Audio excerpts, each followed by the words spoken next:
وہ بولی، جس پر اعتماد کر لیتے تھے پھر اس کے خلاف ایک لفظ بھی نہیں سنتے تھے۔ یہ تو بہت اچھی بات ہے، میں نے کہا۔ ہاں اچھی بات تو ہے، وہ بیزاری سے بولی، لیکن کیا ضروری ہے کہ آپ جس پر اعتماد کر لیں وہ بعد میں بھی ایک اچھا انسان ہی ثابت ہو؟ مجھے محسوس ہوا جیسے وہ ایک بہت بڑا انکشاف کرنے والی ہو۔ میں نے کہا، کیا تم نے جیدے کے کسی دوست سے کوئی نقصان اٹھایا ہے؟ اللہ کا شکر ہے، میں ہر قسم کے نقصان سے محفوظ رہی ہوں۔ تمہیں نقصان پہنچانے کی کوشش کی گئی تھی؟ ہاں ایسا ہوا تھا، لیکن میں نے اس کا خود ہی بندوبست کر دیا تھا۔ جاوید تو اس کے خلاف کچھ سننے کو تیار ہی نہیں تھا۔ کیا وہ جیدے ہی کا کوئی دوست تھا؟ جی ہاں، اس کا نام ہاشم خان ہے، زرینہ نے بتایا۔ میں نے اس کی آنکھوں میں اپنے لیے ہوس ناچتی ہوئی صاف طور پر دیکھ لی تھی۔ پھر کیا ہوا تھا؟ تامل کرتے ہوئے اس نے بتایا کہ ہاشم خان نامی ایک شخص سے جیدے کی دوستی ہو گئی تھی۔ وہ لانڈھی میں رہتا تھا اور اکثر و بیشتر ان کے گھر واقع منظور کالونی آتا رہتا تھا۔ زرینہ نے محسوس کیا تھا کہ ہاشم خان کی آنکھوں میں اس کے لیے میل ہی میل تھا۔ اس نے جیدے سے اس بات کا تذکرہ کیا تو اسے یقین نہ آیا۔ پھر ایک روز موقع پا کر ہاشم خان نے اپنی اصلیت ظاہر کر دی۔ زرینہ نے پہلے تو سخت الفاظ میں اسے روکنے کی کوشش کی، لیکن جب اس کی بےہودگی حد سے متجاوز ہو گئی تو اس نے ہاشم خان کے منہ پر باقاعدہ تھوک دیا۔ پھر چیختے ہوئے لہجے میں کہا، اگر تم میں ذرا سی بھی غیرت ہے تو اپنی منحوس صورت لے کر میرے سامنے نہ آنا۔ جواباً ہاشم خان نے کہا، میں اب تمہارے گھر میں قدم نہیں رکھوں گا، لیکن تم نے جو کچھ کیا ہے اسے ہمیشہ یاد رکھوں گا، اور جب تک اس کا بدلہ نہیں لے لوں گا چین سے نہیں بیٹھوں گا۔ کیا کر لو گے تم؟ زرینہ نے تڑق کر پوچھا۔ یہ تو وقت ہی بتائے گا، اس نے دھمکی دی اور گھر سے نکل گیا۔ تھوڑی دیر کے بعد جیدہ گھر آیا تو زرینہ نے اسے ہاشم خان کی حرکت کے بارے میں کچھ نہیں بتایا۔ اس نے سوچا ہاشم خان کے بارے میں بتانے کا کوئی فائدہ نہیں۔ یہ کتنا عرصہ پہلے کی بات ہے؟ جاوید کے میاں چنو جانے سے ایک ہفتہ پہلے یہ واقعہ پیش آیا تھا۔ اس کے بعد واقعی ہاشم خان پھر ہمارے گھر نہیں آیا۔ کیا ہاشم خان کو معلوم تھا کہ جیدہ کس دن اور کون سی گاڑی سے میاں چنو جانے والا تھا؟ میں نے زرینہ سے پوچھا۔ وہ بولی، میں اس بارے میں کچھ نہیں جانتی۔ اچھا یہ بتاؤ، یہ بیٹھے بٹھائے اسے اچانک میاں چنو جانے کی کیا سوچی تھی؟ اور وہ بھی تحفے تحائف سے بھرے ہوئے سوٹ کیس کے ساتھ؟ ان چیزوں کو دیکھ کر تو اندازہ ہوتا ہے کہ وہ زہرہ فاطمہ اور بچوں سے ملنے گیا تھا۔ آپ کا اندازہ درست ہے، زرینہ نے بتایا۔ جاوید کو کئی دنوں سے اپنی پہلی بیوی اور بچے یاد آ رہے تھے۔ وہ اٹھتے بیٹھتے ان سے ملنے کی باتیں کرتا تھا۔ میں نے اس سے کہا کہ وہ چاہے تو 2 4 دن کے لیے میاں چنو سے ہو آئے۔ اس نے ضد کی کہ میں بھی اس کے ساتھ چلوں، لیکن میں نے صاف منع کر دیا۔ اس نے کہا، ٹھیک ہے میں چلا جاتا ہوں، لیکن اس دوران میں تم اکیلی کیسے رہو گی؟ یہ بات میرے ذہن میں بھی تھی، اور خاص طور پر ہاشم خان والے واقعہ کے بعد تو میں اور زیادہ محتاط ہو گئی تھی۔ میں نے کہا کہ وہ مجھے امجد بھائی کے گھر چھوڑ دے۔ مجھے کیا معلوم تھا کہ مجھے اس کی موت کی خبر ہی ملے گی۔ وہ بولی، کاش میں جاوید کو اکیلا نہ جانے دیتی۔ میں نے پوچھا، ذرا سوچ کر بتاؤ زرینہ، تمہارے اور جیدے کے گھر سے بھاگ آنے کے بارے میں امجد علی کے علاوہ اور کون کون جانتا ہے؟ میرا خیال ہے جاوید نے کسی پر یہ راز ظاہر نہیں کیا تھا۔ اس کا مطلب ہے ہاشم خان بھی نہیں جانتا تھا؟ وہ بولی، میرا خیال ہے ہاشم کو کچھ شک ہو گیا تھا۔ ہو سکتا ہے جاوید نے اسے اس بارے میں کچھ تھوڑا بہت بتایا ہو، کیونکہ آخری ملاقات میں ہاشم خان نے کچھ ایسی طنزیہ باتیں کی تھیں جس سے مجھے وہ گھر سے بھاگی ہوئی لڑکی سمجھتا تھا۔ یہ بات بہت اہم ہے، میں نے کہا۔ میں سب سے پہلے ہاشم خان کو ہی چیک کروں گا۔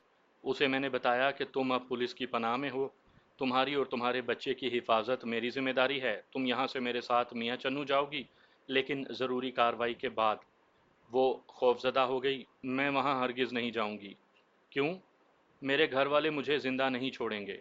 تم ان کی فکر نہ کرو، میرے ہوتے ہوئے وہ تمہارا بال بھی بانکا نہیں کر سکتے۔ میں تمہارے باپ مولوی قطب الدین کو تمام حالات اچھی طرح سمجھا دوں گا۔ اب تمہارا یہاں اتنے بڑے شہر میں تنہا رہنا مناسب نہیں۔ میں امجد بھائی کے گھر والوں کے ساتھ رہ لوں گی۔ ایک مرتبہ تو تمہیں میرے ساتھ میاں چنو ضرور جانا پڑے گا، پھر حالات و واقعات کو دیکھتے ہوئے تمہارے بارے میں کوئی موضوع فیصلہ کیا جائے گا۔ تم مجھے بتاؤ کہ ہاشم خان کہاں مل سکتا ہے؟ وہ لانڈھی میں کہیں رہتا ہے، میں اس کے گھر کا ایڈریس تو نہیں جانتی۔ امجد علی کو اس کے گھر کا پتہ معلوم ہوگا؟ میں نے پوچھا۔ آپ پوچھ کر دیکھ لیں، ممکن ہے معلوم ہو۔ میں نے اس سلسلے میں امجد علی سے استفسار کیا تو مجھے ناکامی نہیں ہوئی۔ امجد نے ہاشم خان کا پتہ بتانے کے بعد کہا، یہ شخص مجھے کبھی بھی اچھا نہیں لگا۔ میں نے جیدے کو بارہا منع کیا تھا کہ اس سے دوستی نہ رکھے، لیکن جب وہ ہاشم کی حمایت کرنے لگا تو میں نے خاموشی اختیار کر لی۔ ہاشم خان میری نظروں میں مشکوک ہو چکا تھا۔ اس نے جس طرح اپنے دوست کی بیوی سے بدتمیزی کرنے کی کوشش کی تھی، اور زرینہ کی شدید اور توہین آمیز مزاحمت پر اس نے جس طرح زرینہ کو دھمکی دی تھی، اس سے اس کی بد باطنی ظاہر ہوتی تھی۔ ایسا شخص انتقام کے جذبات سے مغلوب ہو کر کچھ بھی کر سکتا تھا۔ میں ہاشم خان جیسے بد فطرت شخص کو نظر انداز نہیں کر سکتا تھا۔ مجھے حیرت اس بات پر تھی کہ جیدہ اس کی اصلیت تک کیوں نہ پہنچ سکا۔ شاید دوستی کے رشتے نے اسے عقل و خرد سے اندھا کر دیا تھا۔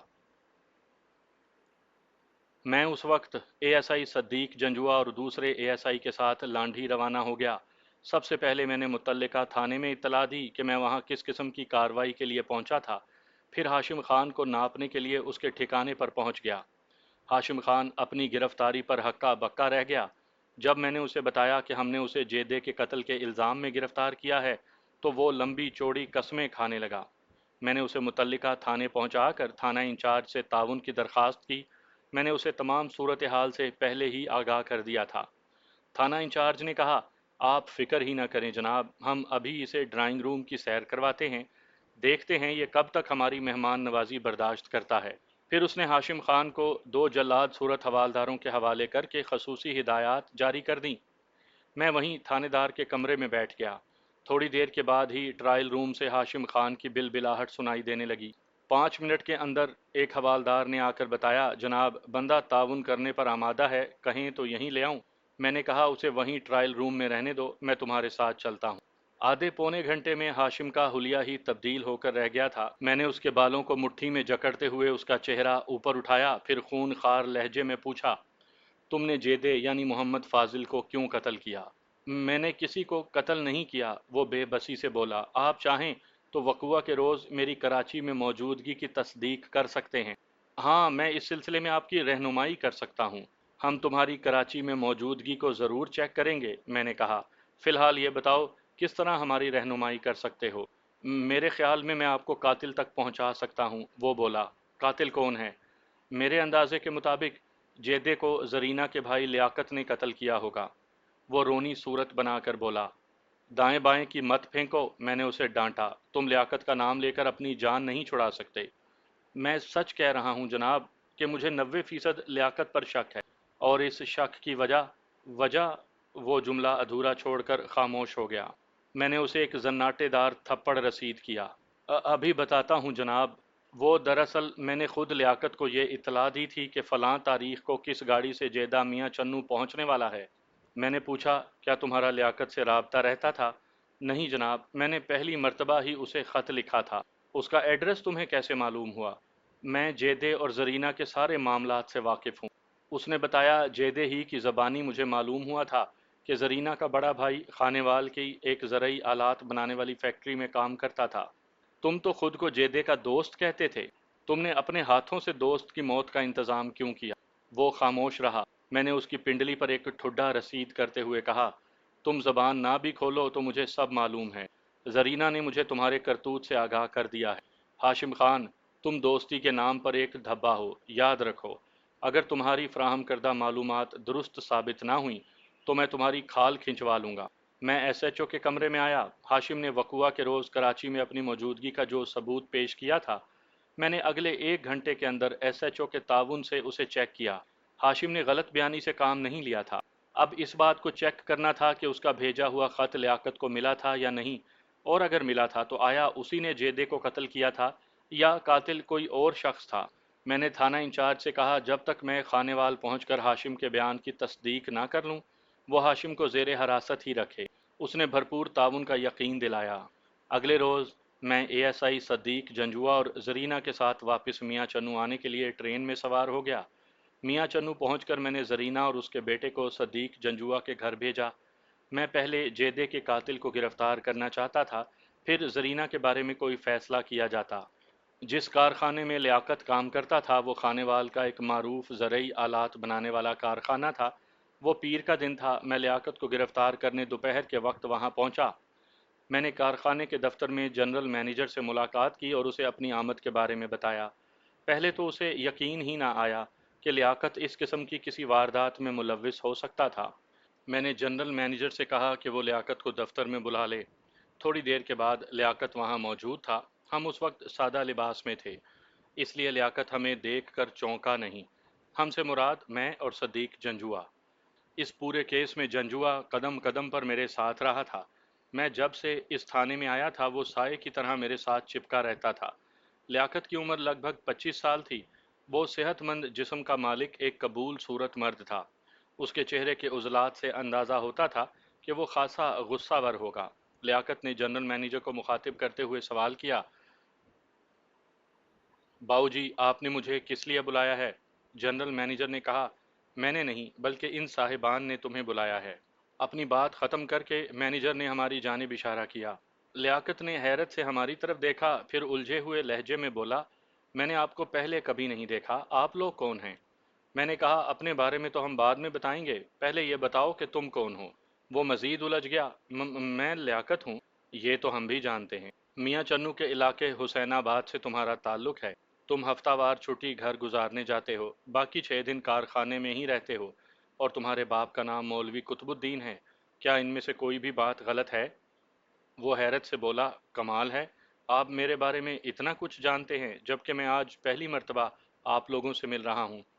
میں نے پوچھا، 7 جنوری کی رات 9 اور 10 بجے کے درمیان تم کہاں تھے؟ اس کے چہرے پر ایک تاریک سا سایہ لہرایا تھا۔ اس کے ساتھ ہی مجھے اس کی آنکھوں میں خوف کی پرچھائیاں سی نظر آئیں۔ 7 جنوری کے ذکر سے وہ ہراساں دکھائی دینے لگا۔ میں نے اس کی آنکھوں میں دیکھتے ہوئے روب دار لہجے میں سوال کیا، تم نے میری بات کا جواب نہیں دیا۔ وہ رک رک کر بولا، 7 جنوری، 7 جنوری کو کون سا دن تھا؟ میں نے کہا، جمعرات۔ جمعرات، اس نے اہمکانہ انداز میں میرے جواب کو دہرایا، پھر بولا، جمعرات کو تو میں کارخانے میں ہی ہوتا ہوں۔ میں نے کسی عام جمعرات کی بات نہیں کی، میں 7 جنوری والی جمعرات کی بات کر رہا ہوں۔ اس دن بھی میں کارخانے ہی میں تھا۔ اچھی طرح سوچ لو، بیان بدلنا ہے تو ابھی بدل لو، ورنہ بعد میں بہت پچھتاؤ گے۔ تھانے میں ہم لات جوتے سے کم میں بات نہیں کرتے۔ تھانے؟ اس کی آواز کپ کپا رہی تھی۔ کیا آپ کا تعلق پولیس سے ہے؟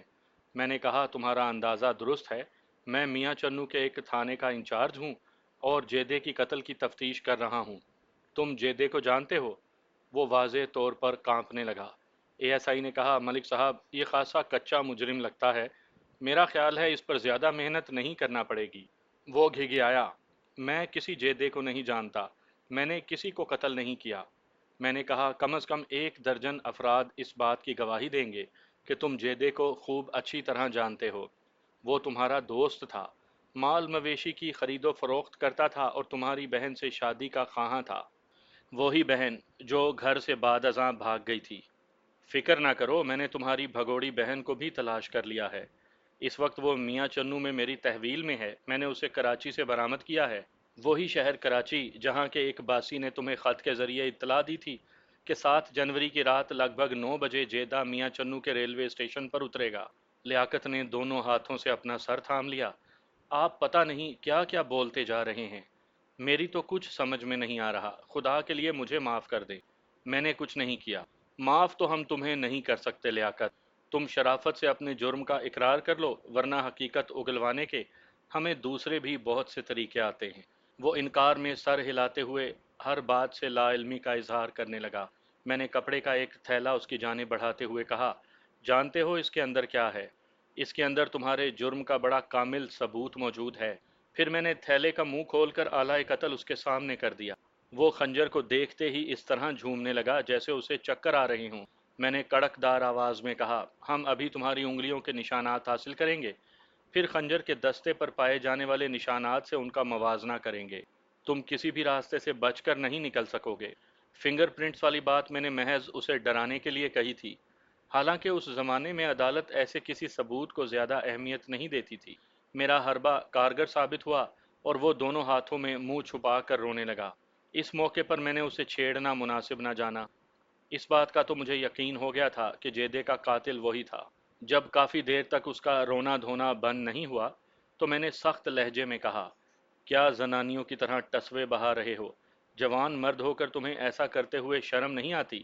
وہ روتے ہوئے بولا، مجھے پتا تھا کہ میں زیادہ دن آزاد نہیں پھر سکوں گا، پولیس مجھے ضرور گرفتار کر لے گی۔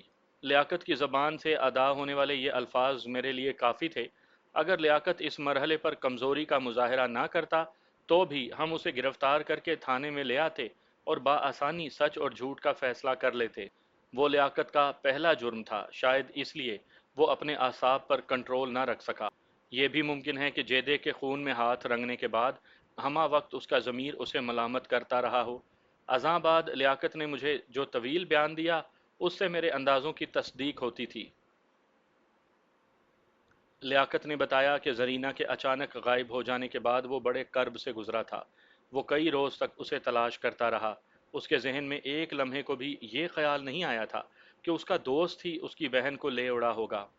پھر 3 سال کے بعد جب کارخانے کے پتے پر اسے ہاشم کا خط ملا تو برسوں کی راکھ میں دبی ہوئی چنگاری نے اچانک شعلے کا روپ دھار لیا۔